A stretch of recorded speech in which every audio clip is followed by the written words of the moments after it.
Sonia aunty, हाँ जी। ये uncle आपके सामने सत्संग शेयर करेंगे। जय गुरु जी। जय गुरु जी। बड़ी ढीली आवाज में बोला है। जय गुरु जी। जय जय गुरु जी। जय जय गुरु जी। जितने जोश से आए उतनी जोश से जयकारा तो लगाओ ना। जोर से बोलो भाई। जय। आज गुरु जी ने तकरीबन 1.25 साल के बाद मेरे से ये सेवा ली है। लॉकडाउन हो गया, सत्संग बंद हो गए, सत्संग शेयर करना बंद हो गया। गुरु जी की बहुत बहुत थैंक यू कि आज यहाँ पर सत्संग शेयर करने के लिए बोला। कहते हैं बात तो सिर्फ विश्वास की है, सत्संग बहुत है गुरु जी के शेयर करने के लिए। आवाज आ रही है मेरी? बात विश्वास की है। आज मैंने यहाँ देखा है, शायद मुझे नई संगत लग रही है। कुछ नई संगत है। आंटी को मैंने टोक दिया था वो जय प्रसाद के लिए। आंटी आप है तो आंटी आपको बुरा लगा तो प्लीज सॉरी। एक्चुअली क्या है कि आप यहाँ आए हो ना, तो ये नीटू अंकल और आंटी ने नहीं बुलाया, ये गुरुजी ने बुलाया आपको। जब उन्होंने आपको बुलाया, इतनी बड़ी ब्लेसिंग्स है, तो ये चाय प्रसाद, जल प्रसाद और लंगर प्रसाद ये भी ब्लेसिंग्स हैं, तो इससे आप क्यों रुको? तो इसीलिए मैंने टोका था कि गुरु जी का प्रसाद है, ये आप लेके जाएं। तो इसी प्रसाद से तो गुरु जी ने पता नहीं किसको क्या क्या ब्लेस कर दिया है, जो हम सोच भी नहीं सकते। और क्या पता आपको पिलाना है, आपके अंदर क्या क्योर करना है। आपका किसी का कोई हेल्थ इशू है, किसी का कोई फाइनेंशियल इशू है, या रिलेशनशिप को लेकर इशू है, बिजनेस इशू है, वो सब इसी प्रसाद से ही गुरु जी ठीक करते हैं। ऐसे हैं गुरु जी। बात विश्वास की है, विश्वास रखो। गुरु जी यही कहते थे कि मानो सबको मगर मांगो सिर्फ एक से। वो कहते हैं ना कि मनो और मांगो नहीं, मांगना भी है, बिना मांगे कहाँ मिलेगा। और गुरु जी हमेशा ये कहते थे कि जाओ हर जगह, आदर सत्कार सबका करो, मानो सबको मगर मांग सिर्फ एक ही जगह रखो। वो यही कहते थे कि किसी एकदा हो गए बैजा नहीं थे बड़े पहन के धक्के। और हमारे को धक्के इसीलिए पड़ते हैं, हम आज यहाँ गए, आज वहां मांगा, फिर कहते हैं पूरा नहीं हुआ। क्यों पूरा नहीं हुआ? क्योंकि मांग एक से नहीं रखी ना, विश्वास एक पे रखा ही नहीं। एक सत्संग शेयर करता हूँ। आगरा की संगत है, एक अंकल आंटी जो गुरु जी को मानते ही नहीं है, और गुरु जी के पास तकरीबन अंकल जो जुड़े हैं वो आंटियों ने ही जुड़े हैं। और गुरु जी कहते थे कि आंटियां बड़ी प्यारी हैगियां, ये जल्दी जुड़ दिए थे, अंकल बड़े ढीठ हैगे, ये बाद में जुड़ दें। तो आंटी और अंकल जैसे घर पे बैठे हैं, बातचीत हो रही है उनकी, तो फेसबुक पे आजकल आप भी चाहे नहीं मानते गुरु जी को या नहीं आपको पता, तो फेसबुक पे देखो गुरु जी के सत्संग और आपको स्वरूप दिखेंगे। ऐसे वो आंटी को भी दिखते थे। और वो आंटी वो अंकल को कहती थी, वो अंकल भी ढीठ था, वो आंटी कहती कि ये गुरुजी हैं ऐसे ऐसे। उनकी बड़ी सिस्टर मानती थी, जो आंटी की बहन थी दिल्ली में। तो वो कहते कि दीदी ने मेरे को बारी बारी ये कहते हैं कि तू इस सत्संग में जा, तुम्हारे नियर बाय भी बड़े सत्संग होते हैं आगरा में, गुरुजी का मंदिर भी है, तुम जाओ। वो अपने अंकल को बोलती थी कि ऐसे ऐसे गुरुजी हैं कोई, हम भी चलते हैं वहाँ पर। वो अंकल कहता अच्छा चलेंगे देखेंगे। वो नहीं गया। तो करते करते इस बात को महीना निकल गया। वो रोज बोले अपने अंकल को कि ऐसे ऐसे मुझे गुरुजी के दरबार ले जाओ, आप क्यों नहीं लेके जाते हो? वो अंकल नहीं लेके जाता था। उन अंकल आंटी का एक ही बेटा था, बेटे का नाम था दीपांशु, और वो 12 साल का था। अब देखो गुरुजी जब किसको जोड़ते हैं, ब्लेस करते हैं, किसको कैसे करते हैं, ये उनके तरीके हैं। तो वो 12 साल का उनका एक ही बेटा था दीपांशु, वो अपने नेफ्यू के साथ ट्यूशन जाता था। अब वो ट्यूशन जाता था, जैसे ट्यूशन गया तो एक्टिवा पे जाता था। अब एक्टिवा पे गया ट्यूशन, तो अंदर बैठे हैं, तो बाहर क्या देख रहे हैं कि खिड़की से, विंडो से, कि बाहर 2 बैल लड़ रहे हैं आपस में, जैसे हम देखते ही हैं। तो बैल लड़ रहे हैं, तो उसको हुआ कि यार मेरी एक्टिवा ना गिर जाए, मैं बाहर जाता हूँ, अपनी एक्टिवा साइड में लगाता हूँ। तो जैसे बाहर गया तो उसके जो कजन था उसने रोक लिया, कहता दीपांशु रहने दे, लग जाएगी, बाद में देख लेंगे एक्टिवा को। कहता नहीं यार मैं करके आता हूँ, वो अभी वहां पर लड़ रहे हैं, मैं ले आता हूँ। तो उसने रोक लिया उसको, वो नहीं गया। थोड़ी देर बाद वो देखते हैं कि वो बैल बड़ी दूर चले गए हैं, बहुत दूर बैठ गए हैं, और कहता है मैं जाके अपनी, उन्होंने मेरी एक्टिवा गिरी है, मैं सीधी कर देता हूँ। और जैसे ही बाहर जाता है एक्टिवा ठीक करने के लिए, वो 2 बैल भाग के आते हैं, उस बच्चे को अटैक करते हैं, और वो बच्चे को वहीं पर ही गिर जाता है। तो उसको मल्टीपल इंजरीज होती हैं ब्रेन में, मल्टीपल इंजरीज। तो उनकी ट्यूशन टीचर है, वो उनके पापा को फ़ोन करती है कि ऐसे ऐसे आपके बच्चे को ऐसे वो हो गया है, चोट लगी, आप आ जाओ। वो आते हैं, लेके जाते हैं वहाँ नियर बाय आगरा में जो हॉस्पिटल था वहाँ लेके, वहाँ ब्रेन के CT स्कैन वगैरह सब हुए। तो डॉक्टर ने यही कहा कि मल्टीपल इंजरीज हैं, ये कोमा में चला गया, ये बच्चा ठीक नहीं होगा। उनको लगा शायद छोटा हॉस्पिटल है, नॉलेज नहीं है, तो वो उसको एस्कॉर्ट्स में ले गए। तो वहाँ पर दिखाया, वहाँ पर भी उन्होंने सेम कहा कि मल्टीपल इंजरीज है, उन्होंने बट एडमिट कर लिया। एडमिट करा तो कोई रिस्पॉन्स नहीं है। तो वो उनके वो कुछ समझ नहीं आ रही क्या करें क्या ना करें। उसकी आंटी कहती है आप गुरुजी से अरदास करो, कहना मैं नहीं मानता गुरुजी किसी को। उस अंकल ने ये बोला। तो वहां पर भी उनको रिलीफ नहीं मिला। तो उनकी जो सिस्टर थी उन्होंने कहा कि इसको एम्स में लेके आओ दिल्ली में, वहां पर हमारी डॉक्टर से बात हुई और वो गुरुजी की संगत है डॉक्टर, आप इसको वहां पर लेके आओ। वहां लेके गए, वहां पर भी सेम प्रोसीजर, मल्टीपल इंजरीज हैं, कोमा में चला गया।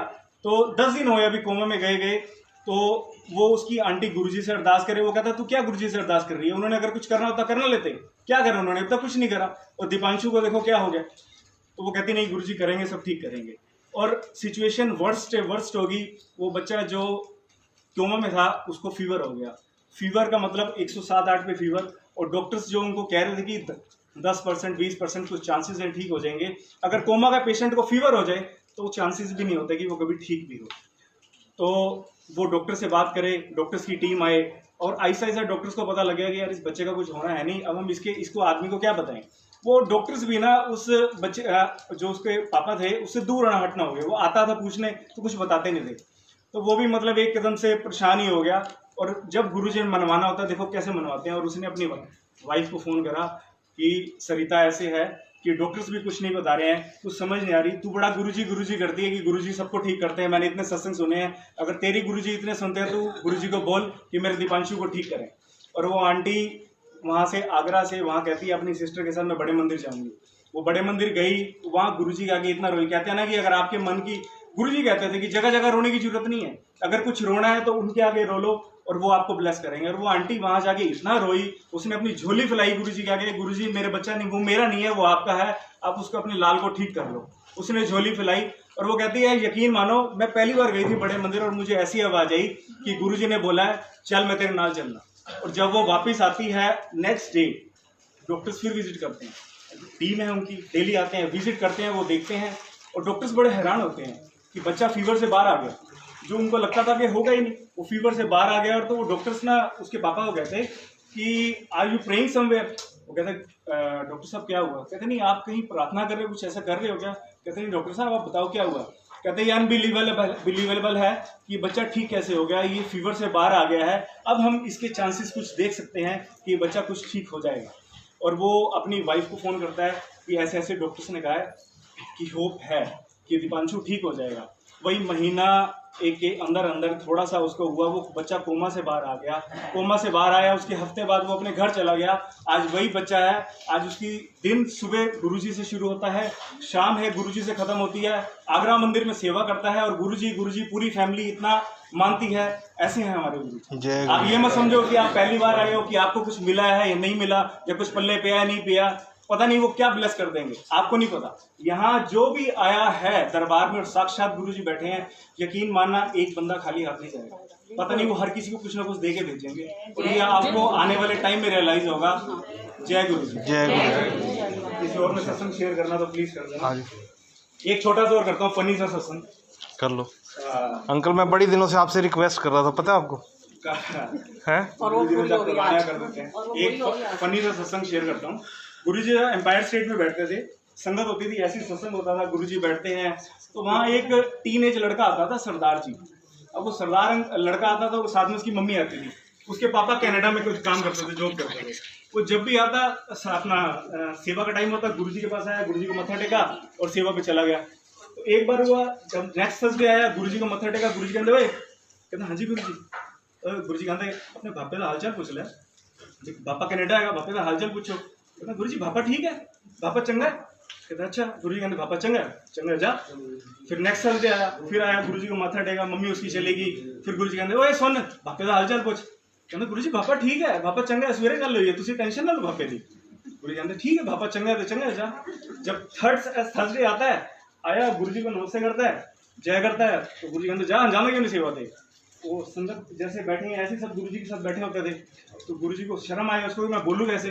तो गुरुजी कहते 10 गुरुजी को तो अंतर्यामी शपथ है, तो गुरुजी ऐसे तो थोड़ा कहते थे भापे का हालचाल पूछ रहे। तो गुरुजी कहते 10 कहते गुरुजी भापे ने ना कनेडा दूजा विआह करा लिता है। गुरुजी कहते हुण मैं की करा, मैं तो तेन कहना भापे का हालचाल पूछ, भापे का हाल पूछ। तू कहना भापा चंगा है गुरुजी, भापा ठीक है, तुम टेंशन ना लो, हुण मैं की करा, रहो तुझी मां दे नाल, मैं कुछ नहीं कर सकता। जय गुरुजी। आजा हुण आडियो करो कि ना करूंगी।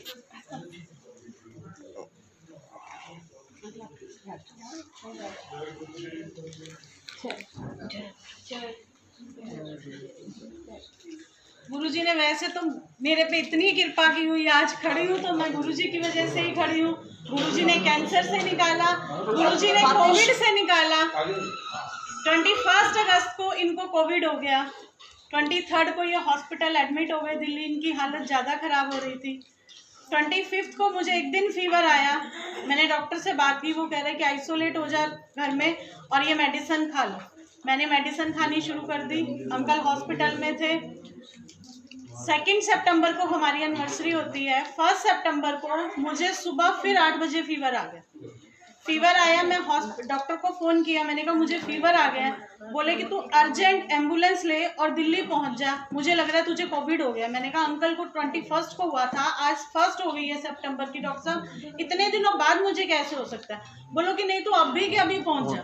मैं यहाँ से दिल्ली चली गई टैक्सी करके, मैं हॉस्पिटल पहुंची, मेरा टेस्ट हुआ, मेरा नेगेटिव था पहला टेस्ट जो रैपिड टेस्ट होता है। उन्होंने बोला कि नहीं आज आप नहीं जा सकते, आपको एडमिट होना पड़ेगा, हम कल एक टेस्ट की और रिपोर्ट आएगी, उससे आपका कंफर्म होगा कि आपको कोविड है या नहीं है। मैंने कहा ठीक है। 2 को हमारी एनिवर्सरी थी, 1 को मैं एडमिट हो गई। अगले दिन 2 को मेरी नेक्स्ट रिपोर्ट आई, उसमें मेरा कोविड पॉजिटिव आया। अंकल 3rd फ्लोर पे थे, मैं 5th फ्लोर पे एडमिट थी। तो मेरे को जब रिपोर्ट आई तो मुझे उस फ्लोर से शिफ्ट करना था कोविड वार्ड में। पहले नॉन कोविड वार्ड में था क्योंकि मेरी रिपोर्ट नेगेटिव थी। जब मुझे शिफ्ट करना था तो अंकल के ऊपर बेड नहीं था उसमें। गुरुजी की कृपा देखो कि एनिवर्सरी वाले दिन हम दोनों अलग अलग फ्लोर्स पे हैं। मेरी रिपोर्ट 1st नेगेटिव होने के बाद 2nd पॉजिटिव की। अंकल को फ्लोर से सिर्फ अंकल के रूम के ही जो 5 पेशेंट थे उनको शिफ्ट करके गुरुजी ने मेरे वाले फ्लोर पे लाए, जिन दोनों को एक ही रूम में दोनों बेड साथ। ये गुरुजी की कृपा देखो कि एनिवर्सरी में सिर्फ मुझे एक दिन फीवर और उसके बाद गुरुजी ने मुझे यहाँ से उठा के हॉस्पिटल भेजा। हॉस्पिटल से रिपोर्ट पॉजिटिव करके अंकल और मेरे बेड भी साथ दिए।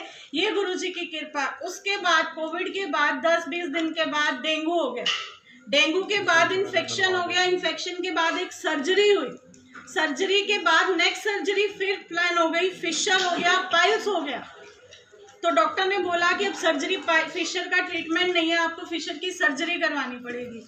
मैंने गुरुजी को बोला कि गुरुजी 6 सर्जरी हो गई है, अब सर्जरी नहीं करवाऊंगी, जैसे भी ठीक करोगे आप ठीक करोगे, मैंने सर्जरी नहीं करवानी है। उसके बाद डुगरी मंदिर खुला, मैं डुगरी मंदिर गई, मैंने वहाँ लंगर प्रसाद खाया। मैं एक साल पहले मैं गोल्डन टेम्पल गई थी, तो मैं वहाँ बहुत रास्ता माथा टेक के नहीं आई थी।